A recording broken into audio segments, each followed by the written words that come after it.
농어촌 기본소득, 이것도 사실은 이제 지방 균형 발전 정책인데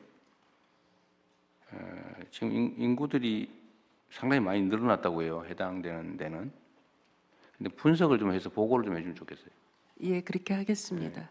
근데 일부의 옆 동네에서 다 이사 오지 않았냐. 예? 제로섬 게임이다. 이렇게 주장을 하는데 예, 뭐 그것도 있겠죠. 예, 그런 그것도 경우도 있겠지만 있습니다. 도심에서 이동하는 사람도 상당히 있습니다. 많다고 하거든요. 예, 근데 실제 실태가 어떤지를 좀 예, 그렇게 연구를 하겠습니다. 해보시고요. 네, 또 한 가지는 이걸 이제 2년만 한다고 하니까 미래 비전이 없잖아요. 아, 네, 이렇게 하면 제도라고 하는 건 하면 계속 해야지. 네.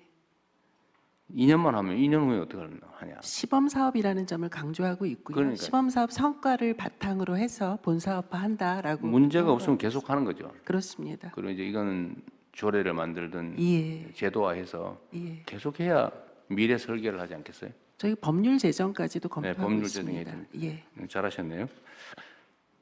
농림부가 잘하는 것 같아요, 보니까. 잘합니다. 네, 열심히 해서 감사합니다. 그 다음에 6개월 후쯤에, 물론 뭐 반드시 6개월 후는 아닌데, 우리가 업무 보고를 다시 받기로 했잖아요. 그거 관련해서 각 부처청이 다 좀 들어오면 좋겠는데, 이 산하기관, 유관기관도 마찬가지인데, 하여튼 그때는 이번처럼 그냥 스크린하는 정도가 아니고, 제대로 하고 있나 체크해가지고 문책할 겁니다. 예를 들면, 기존에 있는 문제를 그대로 계속 방치한다든지, 지적된 문제들을 시정하지 않고 그냥 유지한다든지, 개선할 수 있는데도 개선하지 않고 있다든지, 좋은 제안이 있는데도 뭐 그냥 묵살한다든지, 이런 부분들 집중적으로 잘 챙겨보도록 하겠습니다. 물론 이제 각 부처청도 산하기관들, 그 산하 공공기관들에 대해서 업무 보고 받으실 거 아닙니까, 그때? 이번에는 좀 순서를 바꿔서 각 부처청이 먼저 받고, 그 다음에 제가 업무 보고를 함께 받는 걸로 그렇게 하겠습니다.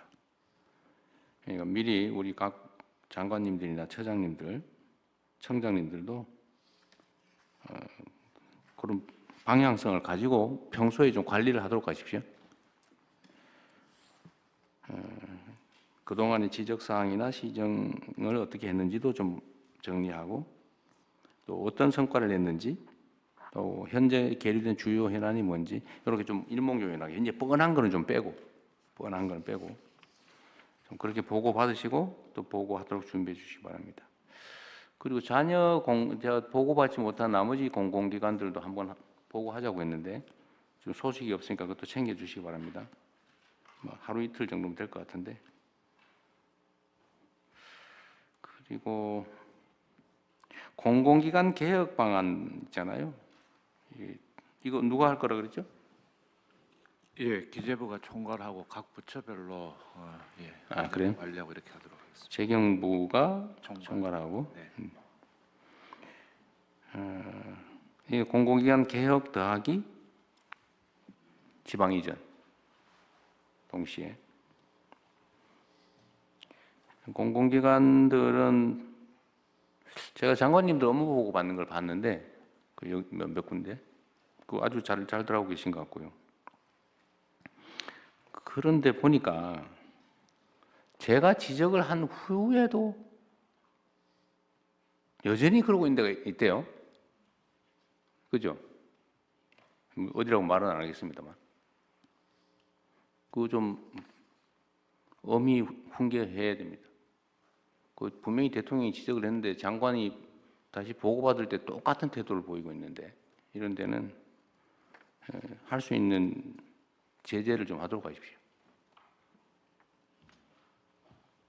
공공기관들이 지금 정부보다 예산 지출이 더 많다는 거 아닙니까? 집행 예산이.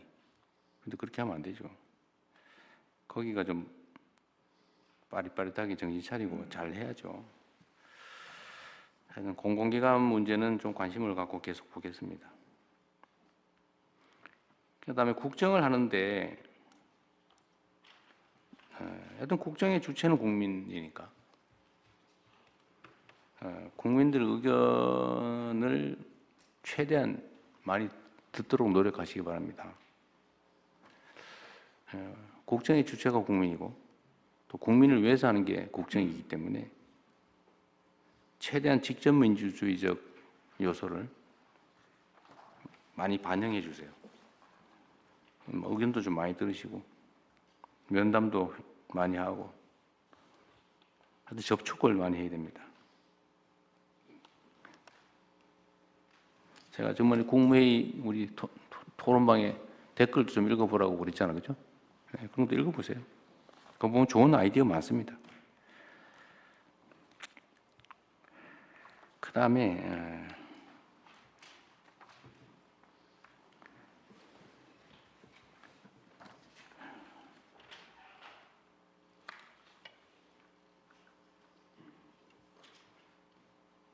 네, 나머지는 뭐 나중에 또 생각나는 대로 얘기하도록 할게요.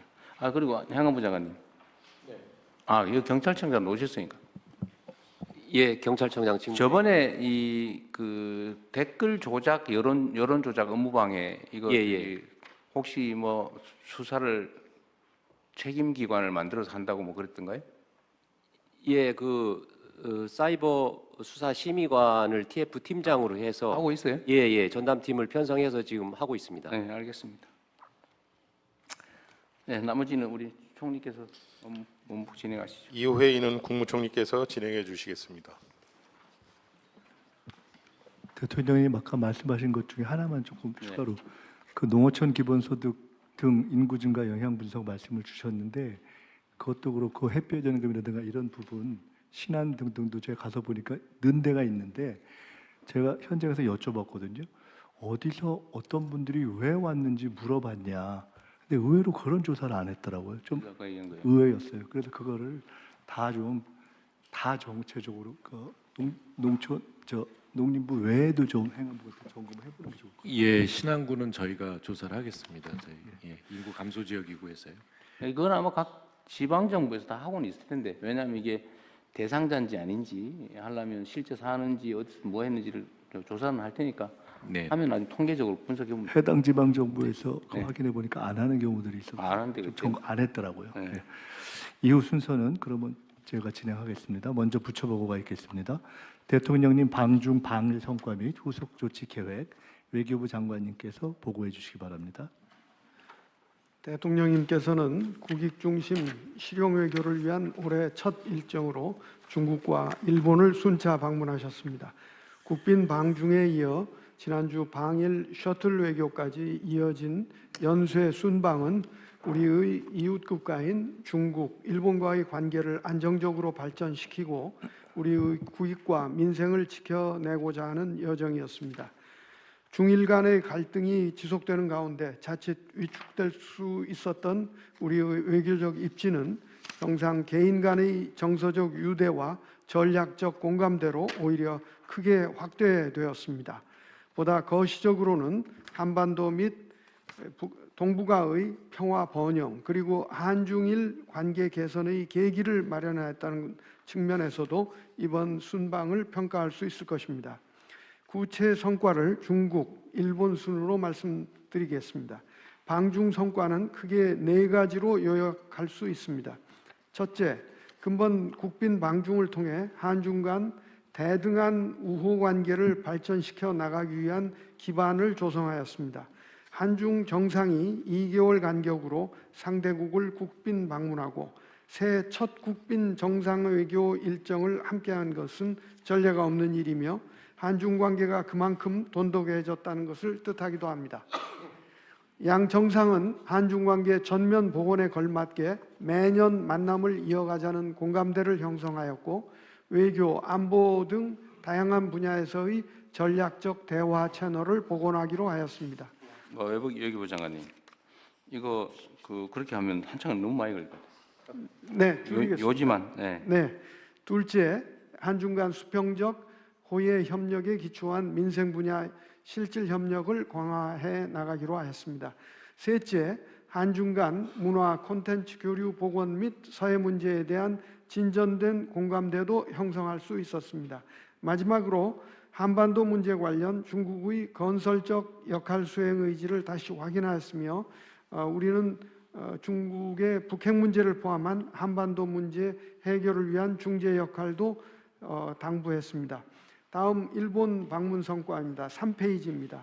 한일 셔틀 외교 차원에서 이루어진 근본 정상회담은 나라에서 개최되었고 올해는 특히 한일 관계의 새로운 60주년이 시작되는 원년이라는 의미가 있는 만큼 양 정상은 한일 관계의 발전 방향에 대해 심도 있는 의견을 교환하였습니다. 경제, 사회 등 다양한 분야에서 미래지향적 협력을 확대해 나가기로 하였습니다. 사회 분야에 있어서는 작년에 출범한 한일 공통사회문제협의체의 원활한 운영을 하고 또 초국가 범죄 등 양국 공동 대응을 강화하기로 하였습니다.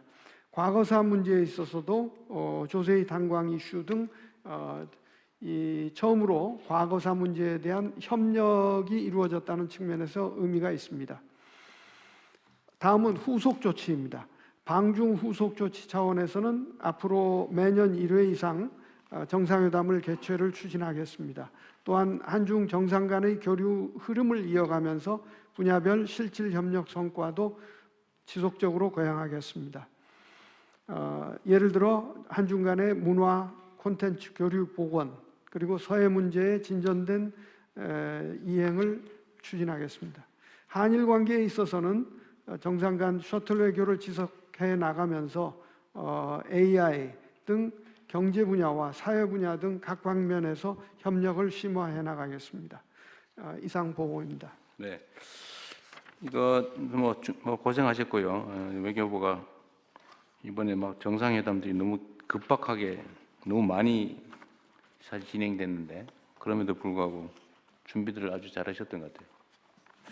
거기도 열심히 고생한 사람들 몇 사람 뽑아가지고 포상을 좀 하시도록 하시죠. 네, 그렇게 하겠습니다. 네. 그다음에 원래 제가 일본 총리하고는 이게 소위 우리가 셔틀 외교의 일환으로 원래는 제 고향 경북 안동으로 가고 싶은데 거기 숙소가 없다면서요? 네, 대구 회의장이나 숙소가 마땅치 않다고? 그래서 대구에서 하시고 안동에 들르셔서 뭐 하회마을이라든지 그렇게 하는 것은 거기서는 불가능해요? 저 대통령 저 안동에 안동 출신 한번 얘기 들어보죠. 안동에 숙소가 있습니다. 어디? 아니 그냥 숙소만 가지고 안 된다니까. 정상회담을 할 정도가 되냐? 저희가 지금 그 한옥을 해가지고 한옥을? 새로 한옥 숙소도 있고요. 그 장소가 정상회담 하기에는 조금 좁지만은 여러 가지 품격은 충분합니다. 저희 지금 저 말이 진실인지 체크를 한번 해보세요. 대통령님 의전장이 지금 현장에 가서 파악을 하고 와서 보고를 할 예정인데요. 그랬어요? 일단 예비적으로 알아본 바에 따르면 사성 호텔이 150객실 있는 사성 호텔에 스탠다드라고 있고 회의는 도청을 활용할 수도 있고요. 그 호텔하고 인근이 도청 도청을 활용할 수 있죠. 있고 그다음에 말씀하신 한옥 그 호텔이 한 20방 정도가 있는데 그 안에 PRS하고 유사한 좀 좋은 방이 하나 있다고 하니까 뭐 그걸 종합하면 우리야 뭐 아무 데나 모텔에 가서 살아도 되는데 근데 근데 상대 정상은 그렇게 할 수는 없죠. 예, 그래서 하여튼 이번에 가서 보고 예비적인 정보를 바탕으로 좀 실사를 한 다음에 종합 보고를 드리겠습니다. 만약에 저기 시설 보완을 좀 해서 할 수 있으면 네. 시설 보완을 좀 미리 해놓든지. 또 우리 저 에이펙 회의하거나 이럴 때도 뭐 수백억씩 들여가지고 네. 또 시설 개선 지원하잖아, 그죠? 안동은 사실은 좀 상징적인 의미가 있어서 네, 네. 이제 나라현을 우리가 갔는데 다음에는 가능하면 일본 총리께서도 안동으로 가고 싶다고 얘기했잖아, 그죠? 네, 그렇습니다. 그거는 숙소나 이런 거 잘 챙겨보는데 너무 무리하지 말고. 실장님 안동 가시면 제가 수행하겠습니다. 알겠습니다. 네, 좋습니다. 우리 좀 배워보겠습니다. 권 장관님께서 고향이시라고 그게 실제로 가능할 겁니다. 그래요? 여러 가지 공간이나 연구를 한번 해보죠. 그다음에 중국은 사후 뭐 하실 일 있으면 하십시오. 예. 경제 분야 성과 대통령 보고를 고전에. 예.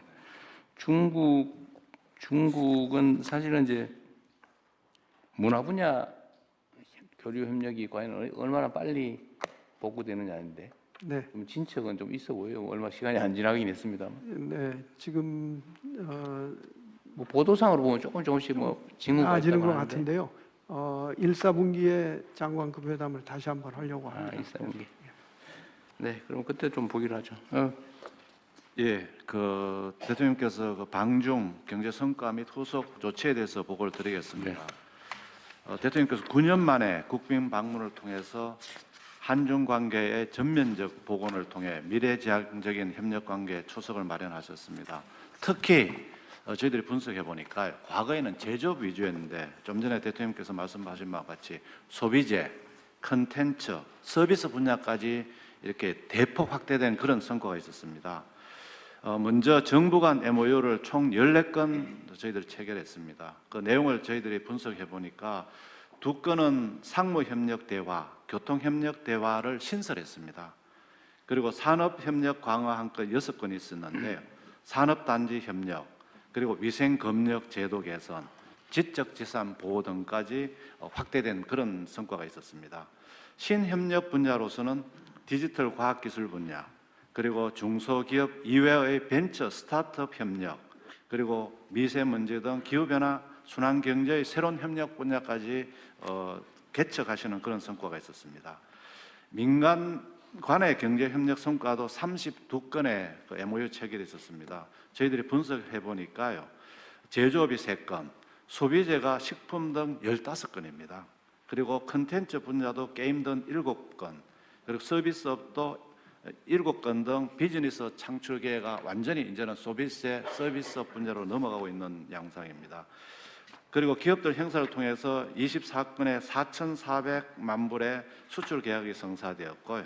그다음에 2,500만 불의 국내 스타트업 투자에 대한 그런 성과도 있었습니다. 앞으로 이 후속 조치를 저희들은 이 현장에서 적용될 수 있게 더 발전 보완시켜 나가도록 하겠습니다. 이번 기회에 저희들이 대통령께서 작년 6월 이후에 그 활동하신 걸 저희들 다 분석을 해보니까요, 20차례의 정상회담, 그리고 그 안에서 세부적으로 50차례의 또 세부적인 정상회담까지 성과가 있었고요. 정부 간에만 73건의 어떤 MOU 체결이 있었습니다. 그래서 과거에 보면은 MOU는 MOU다 하는 이런 속설까지 있습니다만, 이번 기회는 이걸 불식시켜서 MOU가 본 계약으로 체결이 되고 실질적인 협력 성과까지 이루어질 수 있도록 관계부처하고 협의를 해서 저희들이 차근차근 이렇게 준비해 나가도록 하겠습니다. 이상 보고를 마치겠습니다. 그 정상회담 전후로 거기서 뭐 이런 계약이나 기업 간 MOU 이런 걸 했다는 거예요? 예, 정상회담 계기에 대통령 임석하에서 한 게 74건 정도가 되고요. 또 민간 기업들이 별도로 한 걸 저희들이 보니까 또 한중만 해도 30건이 넘고 이런 그런 상황입니다. 네, 수고하셨습니다. 뭐 다른 분들 말씀하시죠. 다음 보고로 넘어갈까요? 네, 저기 외교부 대통령님 제가 네. 식약처장 왼쪽에 있습니다. 네, 왼쪽에 감사합니다. 지난번에 11월에 대통령님께서 UAE 다녀오셔서 네. 저희가 거기서 MOU를 했는데 지난주 금요일 날 UAE에서 그 대사관에서 공식 서한이 왔는데 UAE에서 식약처를 이제 참조 기관으로 인정한다는 서한이 2달 만에 왔습니다. 그렇게 되면 우리나라 K-바이오의 의약품 의료기기 진출이 굉장히 간편해지고 빨라져서 최소한 한 7개월 정도 빨리 진출을 할 수 있을 것 같습니다. 네, 네. 감사드립니다. 잘하셨습니다. 네. 어쨌든 이게 정상회담을 하고 나면 이제 사후 협의나 이런 업무 처리를 신속하게 좀 해야 되는데 다들 잘하고 계세요.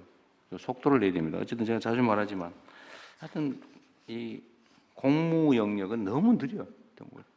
제가 보긴. 그래서 가능하면 속도를 빨리 좀 내주면 좋겠습니다. 잘하고 계셔서 고맙습니다. 네, 외교부, 경제부 두 부의 보고에 대해서 더 추가 의견 있으신가요? 없으시면 네. 원한 대로 접수하겠습니다. 다음은 대한민국 임시정부 상하이 청사 활용 확대 방안을 국가보훈부 장관, 외교부 장관님 먼저 순서대로 보고해 주시고 의견 말씀 듣겠습니다. 예, 국가보훈부 장관 보고 드리겠습니다.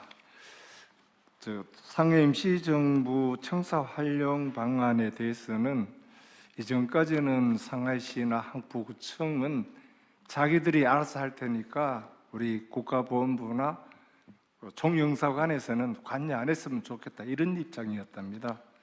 대통령께서 다녀가시고 난 다음에는 테이블에 앉아서 같이 협의를 해보자 자세가 확실하게 뵙겠다는 이야기를 베이징 노대사님과 여기 총영사관의 총영사 부영사로부터 말씀을 들었습니다.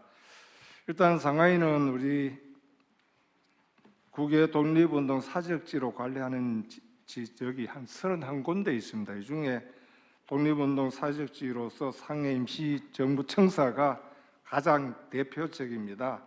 이 대표적인 것이 현재 항포구청에서는 이전 및 철거는 불가하고 원형 지속 보존 지역으로 지정돼 있기 때문에 당분간은 원형이 훼손되는 일은 없을 것으로 저희들은 판단을 합니다.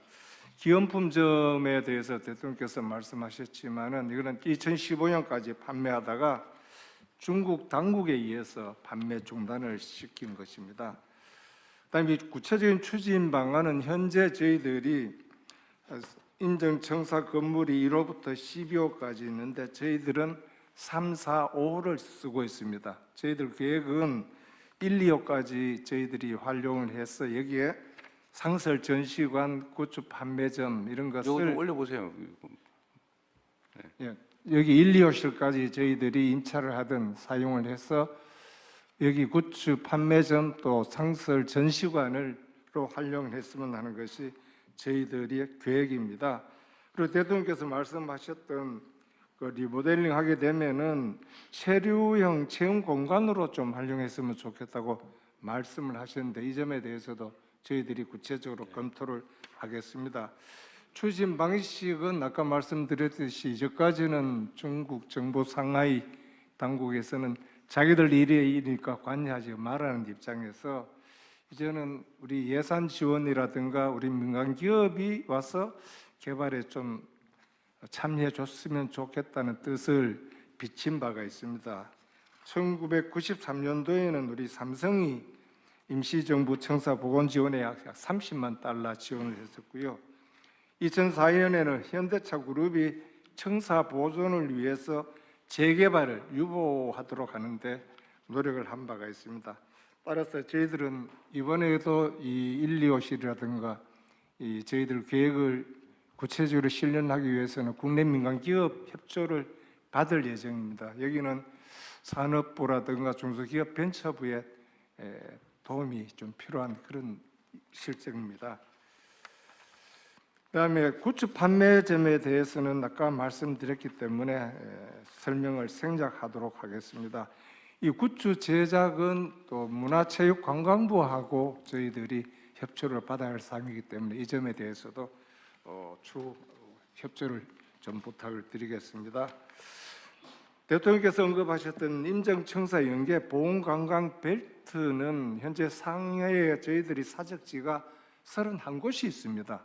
31곳 있는 것을 대표적인 것을 67개 연계를 해서 관광 벨트로 추진하게 되면은 저희 국내 관광객뿐만 아니라 중국 관광객도 이 코스를 많이 오지 않겠나 이렇게 저희들은 판단을 합니다.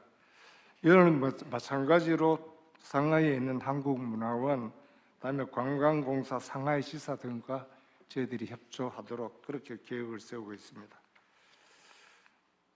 그다음에 임정청사 연계 문화행사 개최는 일단 4월 29일이 윤석열 의사 의거일입니다. 그다음에 원래는 100번 탄신 150주년이 되기 때문에 주요 독립운동 계기의 임정청사 연계 문화행사를 추진하고자 준비를 하고 있습니다. 구체적인 컨텐츠까지는 저희들이 아직 정하지를 못하고 있습니다. 이 추진 체계는 좀 전에 말씀드렸듯이 이 외교부, 문체부, 국무조정실, 그다음에 산업부, 중소기업부 모두 이래 함께 추진하면서 저희들이 국가본부가 좀 주도하면서 우리 다른 부처의 협조를 적극적으로 얻도록 노력하겠습니다. 이상으로 보고 마치겠습니다. 네, 외교부에서는요, 그 베이징의 중국 중앙정부와 또 상해 지방정부와 계속 긴밀히 협의를 해나가면서 우리 모르게 이 청사가 변모하는 일이 없도록 잘 와치하고 우리의 그 계획을 각인시켜 나가도록 하겠습니다. 이상입니다.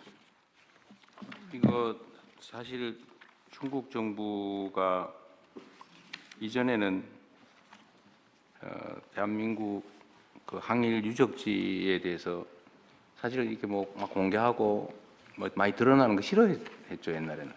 이 그 경원시 했다고 할까 이제까지는 저희들 제가 어쨌든 그랬는데 그랬었습니다. 지금은 이제 태도가 좀 바뀌는 것 같아요. 제가 봐도 바뀌는 것 같은데 또 언제 바뀔지도 모르잖아요.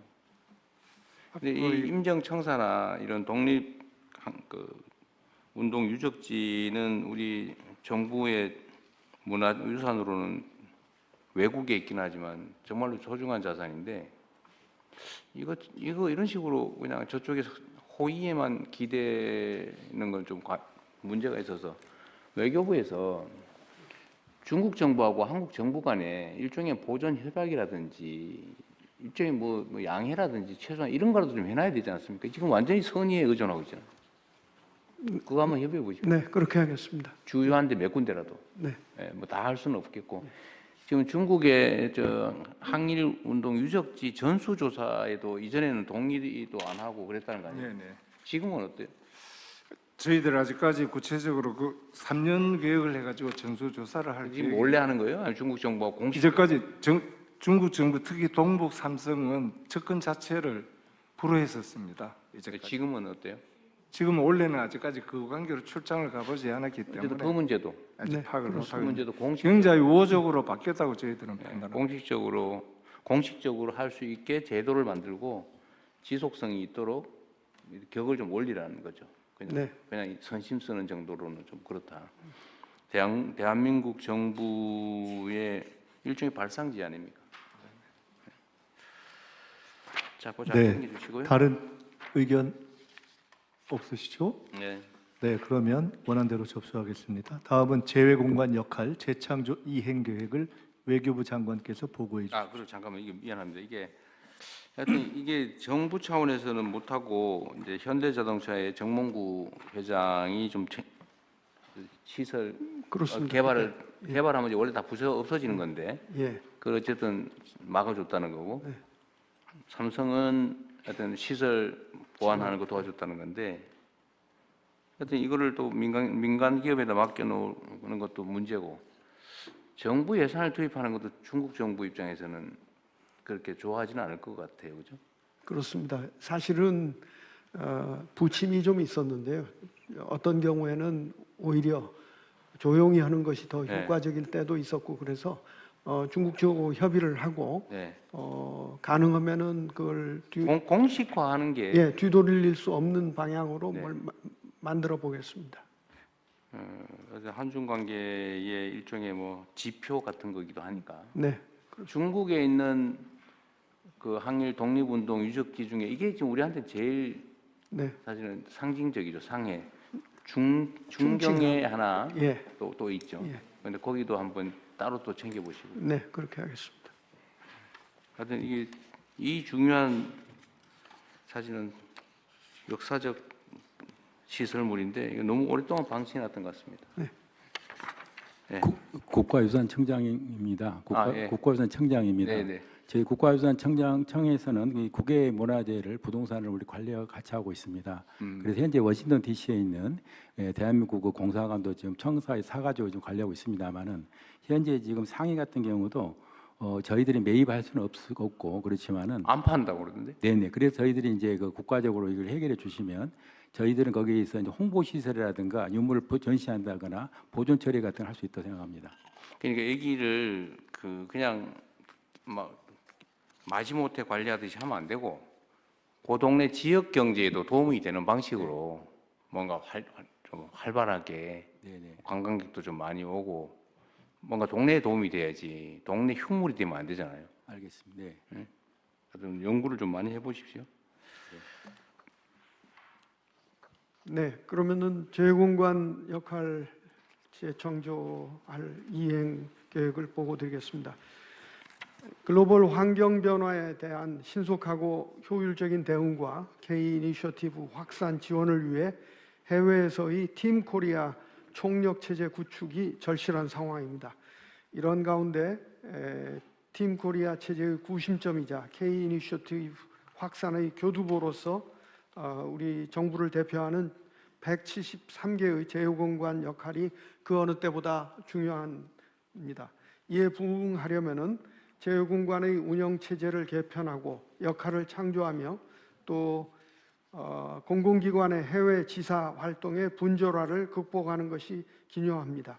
이를 위해 외교부는 관계부처와 함께 거점 공관 체제 개편, 공관과 현지 공공기관 간의 공조 체제 재정비, 외교 인프라 개선, 업무 혁신 등을 추진해 나가고자 합니다.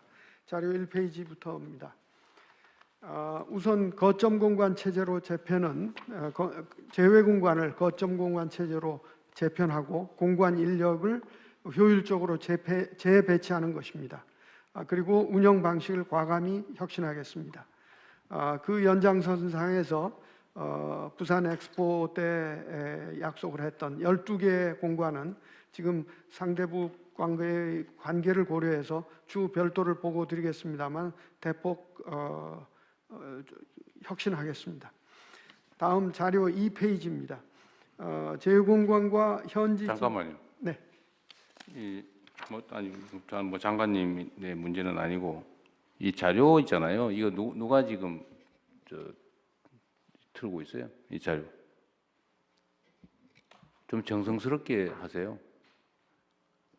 그리고 이게 다 우리 국민들께서 관심을 가지고 자기한테 이해관계 있으면 들여다보고 싶은데 이렇게 무성의하게 하지 말고요.